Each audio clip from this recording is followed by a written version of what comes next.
Vreau să vă împărtășesc un gând pe care nu e atât de, cum să zic, pretențios teologic, dar e foarte profund, mai ales atunci când te gândești mai mult la implicațiile pe care le are. În special scena aceasta care ne este descrisă aici. Cred că sunt multe adevăruri biblice care mi se par simple, le citim poate de multe ori, ne-am obișnuit cu ele și uneori, tocmai pentru că trecem așa repede peste ele o scenă pe care o cunoaștem, uităm profunzimea. Și un moment din acesta l-am împărtășit și cu frații de la MAC, ca într-un scurt, așa, într-o scurtă idee puțin, pentru că nu am reușit să expun tot ce m-a impresionat pe mine cu privire la pasajul acesta, dar mă refer în special la momentul în care Domnul Hristos se împărtășește împreună cu ucenicii. De ce spun că e un moment special? Ar fi putut Domnul Hristos să folosească oricum altcumva timpul acela. Ar fi putut să facă așa cum făceau evreii, ar fi putut să petreacă mai mult timp cu un grup mai restrâns, cu familia, poate cu cei foarte apropiați, însă în momentul ăsta alege să fie împreună cu ucenicii, ca o ultimă lecție pe care avea să le predea, nu atât de mult teoretică, cât mai ales practică. Și dacă ucenicii ar fi înțeles profunzimea simbolurilor pe care Domnul Hristos le aducea în atenția lor, și mai ales ce se desfășura înaintea lor, pentru că, practic, Domnul Hristos, în miniatură, le arăta modelul după care funcționează împărăția lui. Și o să vedem imediat la ce mă refer. Înainte vreau să vă povestesc ceva. Eram în clasa a 12-a, perioada asta a fost o perioadă cu mulți buciuni pentru cei care sunt în clasa a 12-a. S-au dat examenele de bacalaureat. Chiar urmăream o statistică, anul ăsta a fost mai bine decât anul trecut. Au fost 40 de medii de nota 10 și probabilitatea a crescut. A fost la 88%, cred, anul trecut 87%. Deci a fost mai bine. Și Larisa îmi împărtășea astăzi că a luat 901, ceea ce e foarte bine. Da.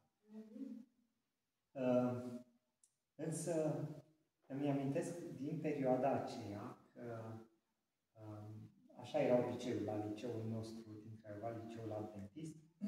Clasele a 12-a mai rămâneau în cămin. Chiar și cei din afara căminului obișnuiau să vină în cămin pentru timpul acela să învățăm împreună. Și era așa mai mult decât simțământul că te pregătești pentru un examen, aveai simțământul că ești într-o familie și toată familia împreună cu tine înțelege perfect emoțiile prin care treci. Și țin minte că fratele Dan Băruzani era capelan atunci și mergea cu noi în fiecare seară, ne ducea într-un loc total diferit pentru devoțional. Dar de cele mai multe ori nu era doar un devoțional, stăteam câteva ore chiar acolo. Odată țin minte, ne-a dus undeva lângă o pădure și am prins așa apusul de soare și ne-a prezentat și un devoțional. Apoi am început să împărtășim experiențe și asta se întâmpla în fiecare seară. Pentru mine a rămas ca un punct de referință săptămâna aceea, pentru că am înțeles că mă pregăteam pentru mai mult decât un examen. Și lecțiile pe care le-am învățat atunci, acolo, mi-au slujit mai mult decât pentru bacalaureatul pe care l-am dat și la care am avut niște note foarte bune, toți colegii. Însă, un lucru foarte interesant era că în ecuația aceasta noastră, a tuturor colegilor, unii erau mai jos, alții erau mai sus, alții pe la mijloc, dar când ne strângeam, când ne adunam să studiem împreună, aveam simțământul că suntem o familie și chiar dacă fiecare dintre noi avea examenul lui, simțeam totuși că suntem parte dintr-o familie. Haideți să citim pasajul și imediat facem și aplicațiile și vă spun ce am învățat din experiența mea, pentru că m-am gândit mai mult la experiența aceasta acum când cei de-a 12 au avut examenele, în lumina acestui pasaj. Și aș vrea să citim de la Ioan, Haideți să citim mai întâi de la capitolul 17, de la versetul 6. Ioan, capitolul 17, versetul 6.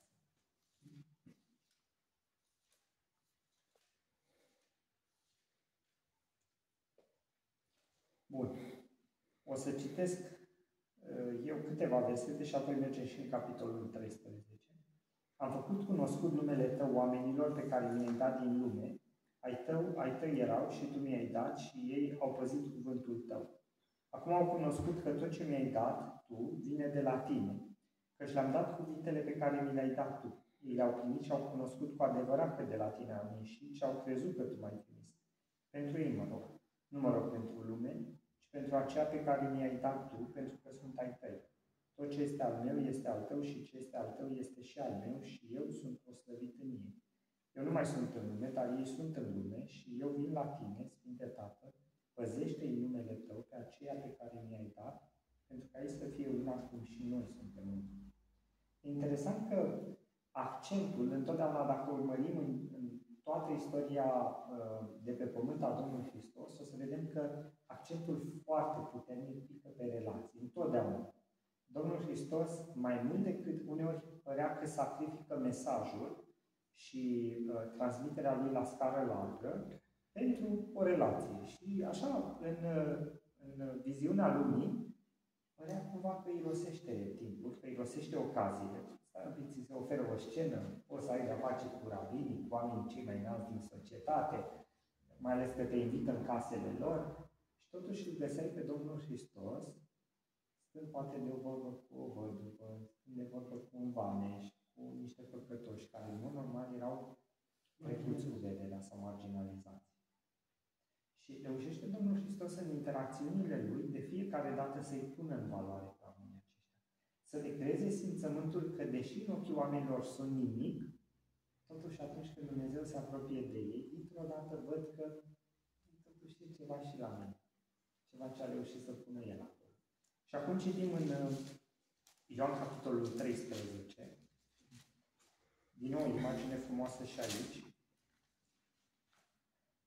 Înainte de praznicul Paștelor, Iisus, ca acela care știa că i-a sosit ceasul să plece din lumea aceasta la Tatăl, fiindcă iubea pe ai săi, care erau în lume, i-a iubit până la capăt. În timpul cinei, după ce diavolul pusese în inima lui Iuda Iscarioteanul, fiul lui Simon, gândul să-l vândă, Iisus, fiindcă știa că Tatăl îi dăduse toate lucrurile în mâini, că de la Dumnezeu a venit și la Dumnezeu se duce, s-a sculat de la masă, s-a dezbrăcat de hainele lui, a luat un ștergar și s-a încins cu el. Apoi a turnat apă într-un igian și a început să spele picioarele ucenicilor și să le șteargă cu ștergarul care era încins. A venit deci la Simon Petru și Petru i-a zis: Doamne, Tu să-mi speli mie picioarele? Drept răspuns, Iisus i-a zis: Ce fac eu, tu nu pricepi acum, dar vei pricepe după aceea. Și știm ce se întâmplă. În cele din urmă zice Petru: Doamne, dacă e vorba de așa, spală-mă cu totul. Și apoi ajunge la versetul 18, versetul 15, zice așa. De fapt, haideți citim la 14. Deci dacă eu, Domnul și Învățătorul vostru, v-am spălat picioarele, și voi sunteți datori să vă spălați picioarele unii altora. Pentru că eu v-am dat o pildă, ca și voi să faceți așa cum am făcut eu. Adevărat, adevărat vă spun că robul nu este mai mare decât Domnul său, nici apostolul mai mare decât cel ce l-a trimis. Dacă știți aceste lucruri, ferice de voi dacă le faceți. Sunt două elemente în aceste două pasaje pe care aș vrea în 3 minute să le discutăm. Primul element este acela că Domnul Hristos, observați, reușește, și dacă mergem să citim și în Luca și în ceilalți evangheliști, să vedem cum descriu ei cina cea de taină, mai aduc câteva elemente în plus. Ei vorbesc și despre un dialog care există între Domnul Hristos și ucenici. Și la un moment dat le spune Domnul Hristos tuturor: unul dintre voi mă va vinde. Și știți ce mă surprinde pe mine? Că deși Domnul Hristos detaliază și spune: uite, cel care va întinde după mine, acela mă va vinde. Totuși, observați la ce se întâmplă în pasaj în continuare. Nu e nimeni care să zică: vai de mine, Iuda, la ce ai făcut? Sau să arate cu degetul înspre Iuda. Nu. Dimpotrivă, întrebarea pe care și-o adresează fiecare este aceasta: oare nu cumva sunt eu? Oare nu cumva eu îl vând pe Domnul Hristos? Chiar și Iuda se întreabă. Și știți, mă gândesc, așa am analizat mai profund pasajul și am gândit, oare ce le-a spus Domnul Hristos? În ce fel le-a spus-o? Ce fel de atmosferă a creat acolo? Încât chiar și identificarea, acuzarea cuiva, da? Tu ești, să trezească în ceilalți nu dorința de a acuza la rândul lor, ci mai degrabă o cercetare de sine. Cercetare de sine. Avem un sabat în care luăm și noi Sfânta Cină. Nu de puține ori mi s-a întâmplat să văd o situație în care, dacă anumite persoane erau certate și cineva îl vedea pe celălalt că a venit la Sfânta Cină, frate, dacă tare a venit, nu ziceți nimic? Da, nu știu eu ce om e. Deși nici persoana care arăta cu degetul nu arăta mai bine decât celălalt.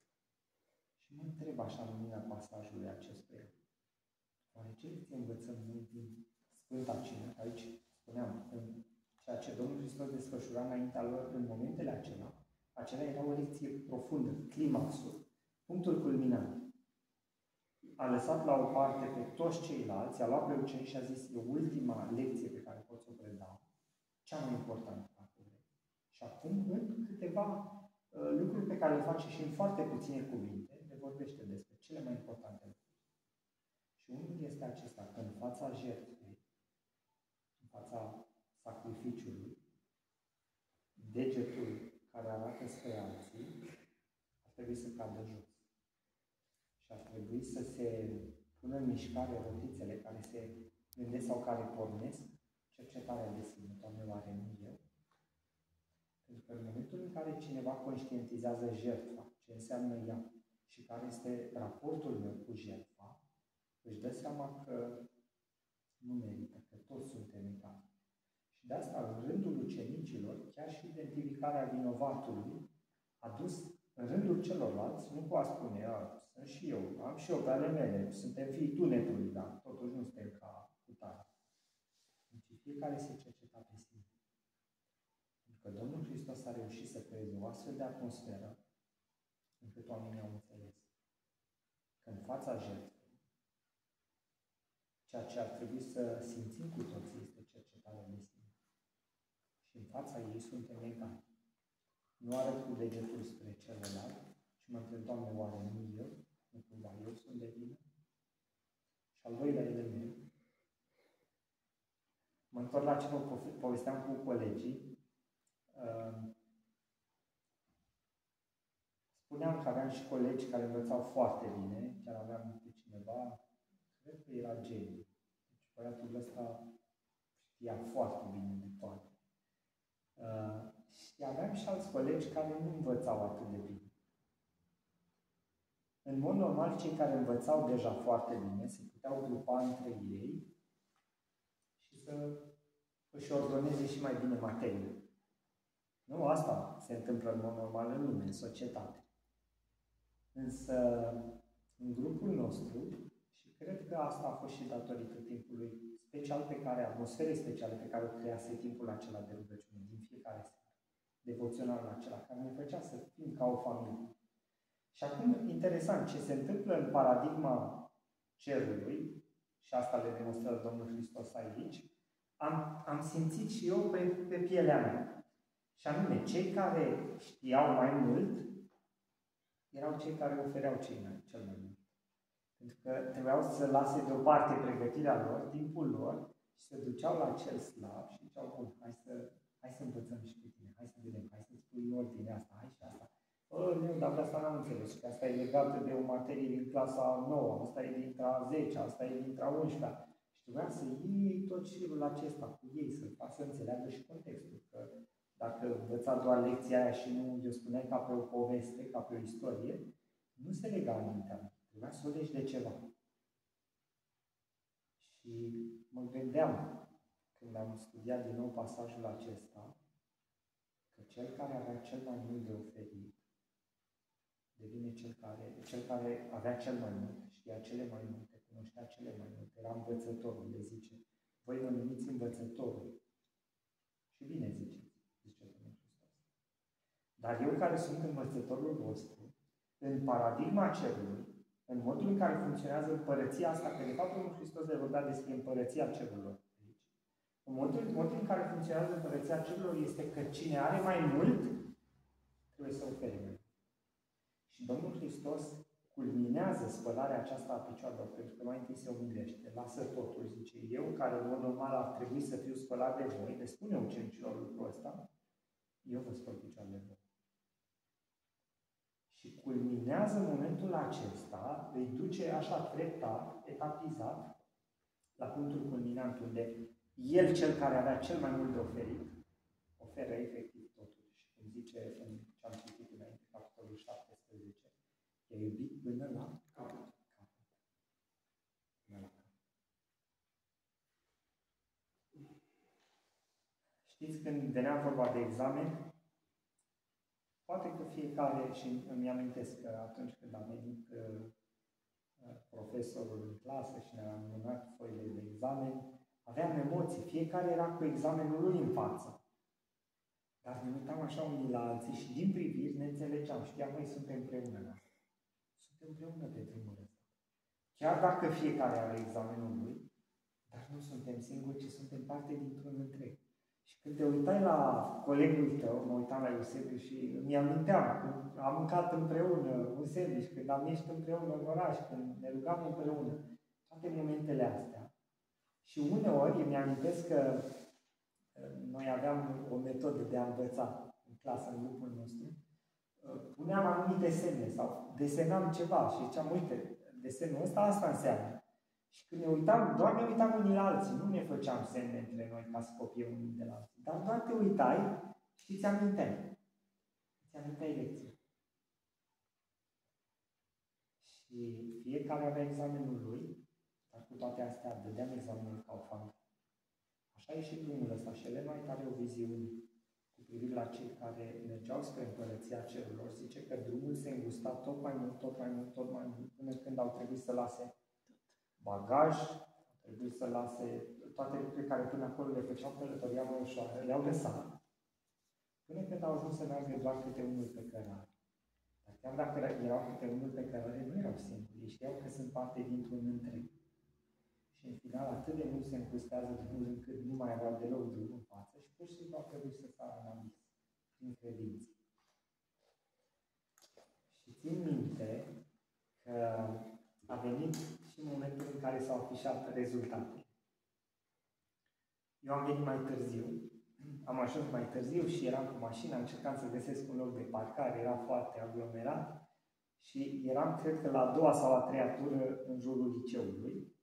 Și când am venit din nou și am trecut prin fața porții, Eusebiu, colegul meu, bucuros, iese de poartă, Alex, se pune în fața mașinii, îmi deschide ușa, am luat examenul și mă ia din mașină, tot cu centură, încerca să mă tragă. Așa de bucuros era, nu pentru că doar el promovase și luase o notă bună, ci pentru că și eu luase, și celălalt luase, și că eram o familie, ne bucuram împreună de reușita asta. O simțeam ca pe o reușită a unei familii. În cuvinte nu pot să le dau simțământul pe care l-am avut în timpul acela. E o amintire pe care o voi lua cu mine în veșnicie. Dar îmi imaginez ce frumoasă va fi acea întâlnire în Împărăția Domnului când timpul acesta pe care Dumnezeu ne-l oferă aici pe pământ, ca biserică, va deveni un astfel de timp în care chiar să devenim o familie. În care știind că deși fiecare avem examenul nostru, totuși ne pregătim împreună. Și că dacă uneori eu mai trec prin momente dificile și am uitat ceva, o lecție importantă, doar mă uit la fratele și fratele zice, știți cum se uită Domnul Hristos la Petru? Doar se uită la el, se uită țintă la el și Petru. Și amintește. Doar atât a fost nevoie. Și uneori, în biserică, doar de atât este nevoie. Atunci când suntem însuflețiți de acela spirit. În primul rând, fața jertfei, învățăm că suntem egali. În al doilea rând, învățăm că cine știe cele mai multe, cine a acumulat cele mai multe, este primul care trebuie să ofere și are cel mai mult de oferit. De asta Dumnezeu i-a încredințat. Și Domnul Hristos o duce până la capăt. Moarte și moarte de cruce. Și cea mai rușinoasă. Și în al treilea rând, învățăm că, deși avem fiecare examenul nostru, îl dăm împreună ca familie și reușita o celebrăm împreună. De asta, în cartea Apocalipsa,